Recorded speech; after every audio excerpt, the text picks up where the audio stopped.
ಕರ್ತನಿಗೆ ಶುಭಗಳು, ನಿಮ್ಮೆಲ್ಲರಿಗೆ ಶುಭಗಳು. ಚೆನ್ನಾಗಿದ್ದೀರಪ್ಪ? ನೋಡ್ರಿ, ಅಪೊಸ್ತಲ ಕೃತ್ಯಗಳು 7:52. ಪ್ರವಾದಿಗಳು ನಿಮ್ಮ ಪಿತೃಗಳು ಹಿಂಸೆ ಪಡಿಸುವುದರಾಗಿ ಅವರ ಅನೀತಿ ಸ್ವರೂಪನ ಆಗಮನ ವಿಷಯದಲ್ಲಿ ಮುಂತಿಳಿಸಿದ್ದವರನ್ನು ಕೊಂದರು. ಪ್ರವಾದಿಗಳು ಮುಂದೆ ನಮಗೆ ಹೇಳಿದ್ದಾರೆ. ಏನಂತ ಅವರು ಪ್ರವಚಿಸಿದ್ದಾರೆ? ಯೇಸು ಕ್ರಿಸ್ತನು ಬರ್ತಾನೆ, ಯೇಸು ಕ್ರಿಸ್ತನ ನಮಗೆ ಆಧಾರವಾಗ್ತಾನೆ, ಯೇಸು ಕ್ರಿಸ್ತನ ವಿಮೋಚನೆಯಿಂದ ನೀವು ಸ್ವರ್ಗಕ್ಕೆ ಹೋಗ್ತೀರಾ, ಕ್ಷೇಮವಾಗಿ ಜೀವಿಸ್ತೀರಾ, ನಂಬಿಕೆಯಿಂದ ನಡ್ಕೊಳ್ತೀರಾ ಅಂತಂದು ಮುಂದೆ ಪ್ರವಾದಿಗಳು ನಮಗೆ ಹೇಳಿದ್ದಾರೆ. ಆದರೆ ಪಿತೃಗಳಿಂದ, ನಿಮ್ಮ ಪಿತೃಗಳ ಹಿಂಸೆ ಪಡಿಸಿದವರ ಮಾರಿದ್ದಾರೆ. ಅವರು ಅನೀತಿ ಸ್ವರೂಪನ ಆಗಮನ ವಿಷಯದಲ್ಲಿ ಮುಂತಿಳಿಸಿದ್ದವರನ್ನು ಕೊಂದರು. ಮುಂದೆ ಏನಾದರೂ ತಿಳಿಸಿದರೆ ಅವರನ್ನು ಕೊಂದುಬಿಟ್ಟಿದ್ದಾರೆ. ರಾಜರ ಗ್ರಂಥದಲ್ಲಿ, ದಾನಿಯೇಲನ ಗ್ರಂಥದಲ್ಲಿ ಪ್ರವಾದಿಗಳು ಹೇಳಿದ್ದು ಪ್ರತಿಯೊಂದನ್ನು ಕೊಂದುಬಿಡ್ತಾ ಇದ್ದಾರೆ. ಈಗ ಪವಿತ್ರಾತ್ಮನ ಪೂರ್ಣವಾಗಿ ಸ್ಟೈಫಾನ್ ನಮಗೆ ಏನು ಹೇಳ್ತಾ ಇದ್ದಾರೆ ನೋಡಿ. ಚಂಡಿಗಳೇ, ಮನಃಶುದ್ಧಿಯು ಕರ್ಣಶುದ್ಧಿಯೂ ಇಲ್ಲದೆ ನಿಮ್ಮ ಪಿತೃಗಳ ಹಾಗೆ ನೀವು ಯಾವಾಗಲೂ ಪವಿತ್ರಾತ್ಮನನ್ನು ಎದುರಿಸುವವರಾಗಿದ್ದೀರಾ. ಪವಿತ್ರಾತ್ಮನನ್ನು ಎದುರಿಸುವವರಾಗಿದ್ದೀರಾ ನೀವು? ನಿಮ್ಮದು ಒಳ್ಳೆಯದಲ್ಲ. ನಿಜವಾದ ಭಿನ್ನಾಭಿಪ್ರಾಯ ನಿಮಗಿರಬೇಕು. ನಿಮಗೆ ಒಂದು ಹೃದಯದಲ್ಲಿ ಒಳ್ಳೆ ತಾಡು ಬರಬೇಕು. ನಾನು ಒಳ್ಳೆಯನಾಗಿರಬೇಕು, ಕೆಟ್ಟದ್ದನ್ನು ಮಾಡಬಾರ್ದು, ಪ್ರವಾದಿಗಳ ಹೋಗಬಾರ್ದು, ಅವರೇನೋ ಅವ್ರ ಕೆಲಸ ಮಾಡ್ಕೊಡ್ತಾರೆ, ನಮಗೆ ಅದಕ್ಕೆ ಅಂತ ನೀನು ವಿನಯ ಭಾವದಿಂದ ಇದ್ದರೆ ನೀನು ಬುದ್ಧಿವಂತನಾಗ್ತೀಯ. ನಾನು ಕಠಿಣ ಹೃದಯವನ್ನು ಮಾಡಿಕೊಂಡು ನಾನು ಎಲ್ಲ ಮಾಡ್ತೀನಿ, ಏನಾದರೂ ಮಾಡ್ತೀನಿ ಅಂತ ಅಂದರೆ ನಿನಗೆ ಕ್ಷೇಮವಲ್ಲ. ವಿಶಾಲ ಹೃದಯವು ನಿರಂತರವಾಗಿ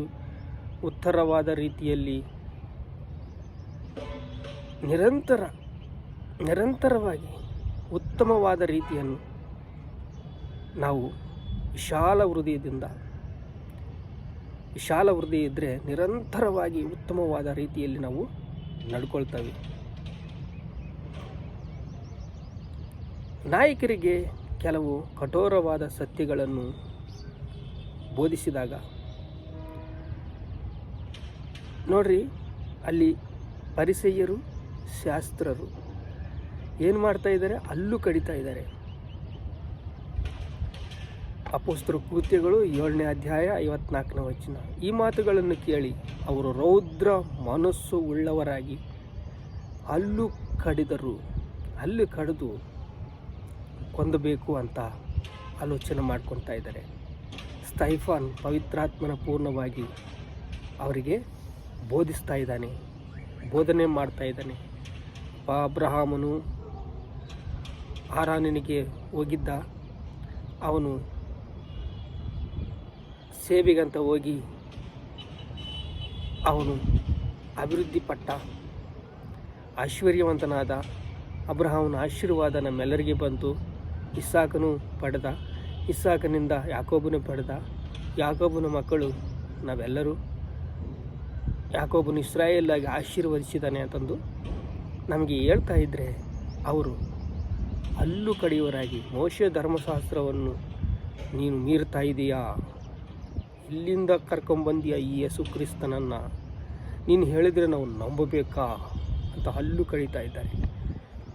ಸಮರ್ಪಣೆಯುಳ್ಳ ಕ್ರೈಸ್ತವರಲ್ಲಿ ತೊಂದರೆಗಳು, ಪ್ರತ್ಯೇಕವಾದ ದೃಷ್ಟಿ ಇರಬೇಕು. ಸಮರ್ಪಣೆಯುಳ್ಳ ಕ್ರೈಸ್ತರಲ್ಲಿ ತೊಂದರೆಗಳು ಬರ್ತವೆ, ಆಪದೆಗಳು ಬರ್ತವೆ, ಕಷ್ಟಗಳು ಬರ್ತವೆ, ನಿಂದೆಗಳು ಬರ್ತವೆ, ಅವಮಾನಗಳು ಬರ್ತವೆ. ಪ್ರತ್ಯೇಕವಾಗಿ ದೃಷ್ಟಿಸಬೇಕು, ಆಲೋಚನೆ ಮಾಡ್ಕೋಬೇಕು. ಇದು ಕ್ರೈಸ್ತರಿಗೆ ಸಹಜ. ಹೆಚ್ಚು ತಗ್ಗು, ಒಂದು ದಿನ ಹಾಗೆ ಒಂದು ದಿನ ಹೀಗೆ ಇರುತ್ತೆ. ತಾಳ್ಮೆ ಇರಬೇಕು, ಕ್ರೈಸ್ತರಿಗೆ ತಾಳ್ಮೆ ಇರಬೇಕು.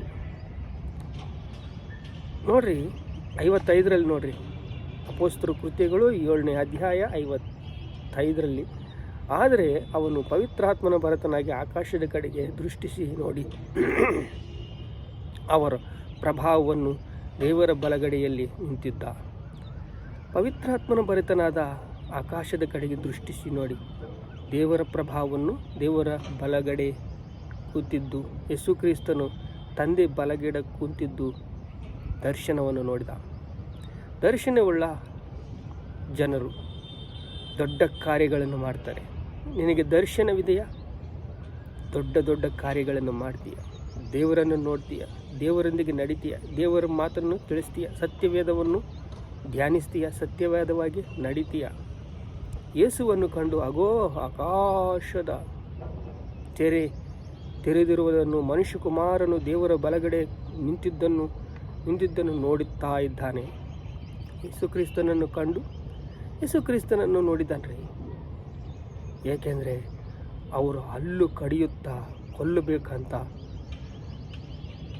ಪವಿತ್ರಾತ್ಮನ ಪೂರ್ಣತೆ ಮುಂಗಡ ಅನುಭವದೊಂದಿಗೆ ಕಾಣಿಸಿಕೊಳ್ಳುವ ಉತ್ಸಾಹವು ಪವಿತ್ರಾತ್ಮನ ಪರಿಪೂರ್ಣತೆ. ಇಂದಿನ ದಿವಸ ನಮಗೆ ಸಂಪೂರ್ಣವಾಗಬೇಕಂದ್ರೆ ನಾವು ದೇವರ ವಾಕ್ಯವು, ಯೇಸು ಕ್ರಿಸ್ತನ ವಾಕ್ಯವು ಹೃದಯದಲ್ಲಿ ಮುದ್ರಿಸಬೇಕು.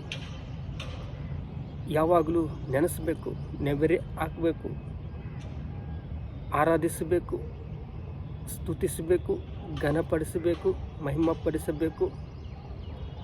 ನೋಡ್ರಿ, ಆದರೆ ಅವರು ಮಹಾಶಬ್ದದಿಂದ ಕೂಗಿ ಕಿವಿಗಳನ್ನು ಮುಚ್ಚಿಕೊಂಡು ಒಟ್ಟಾಗಿ ಅವನ ಮೇಲೆ ಬಿದ್ದು ಹಲ್ಲು ಕಡಿದಿದ್ದಾರೆ, ಕೋಪಗೊಂಡಿದ್ದಾರೆ, ಮಹಾಶಬ್ದವನ್ನು ಮಾಡಿದ್ದಾರೆ, ಕೂಗಿ ಕಿವಿಗಳನ್ನು ಮುಚ್ಚಿ ಒಟ್ಟಾಗಿ ಅವನ ಮೇಲೆ ಬಿದ್ದು ಊರು ಹೊರಕ್ಕೆ ಕರ್ಕೊಂಡು ಕಲ್ಲೆಸೆದರು.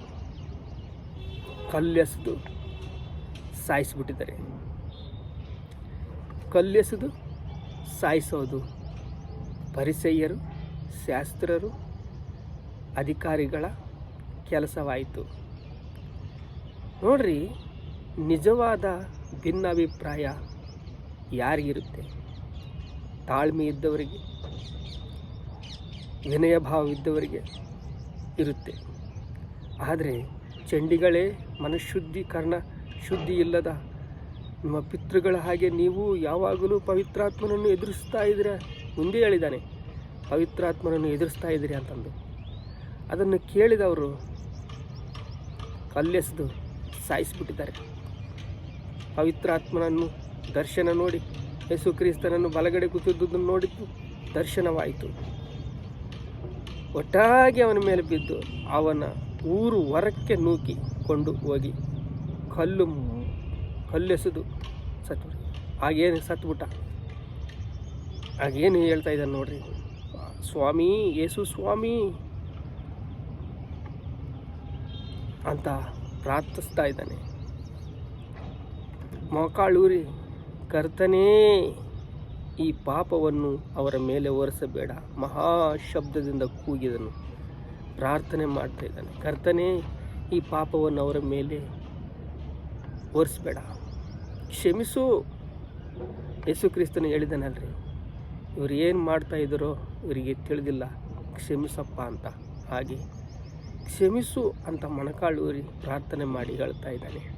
ಇಂದಿನ ದಿವಸ ನಮ್ಮ ಮನಸ್ಸು, ನಮ್ಮ ಸ್ಥಿತಿ, ನಮ್ಮ ನಾಯಕರು, ಸೇವಕರು ಹೇಗಿದ್ದಾರೆ? ಸ್ಟೈಫಾನು ಒಳ್ಳೆಯ ಮನಸ್ತತ್ವದ ಉಳ್ಳವನು.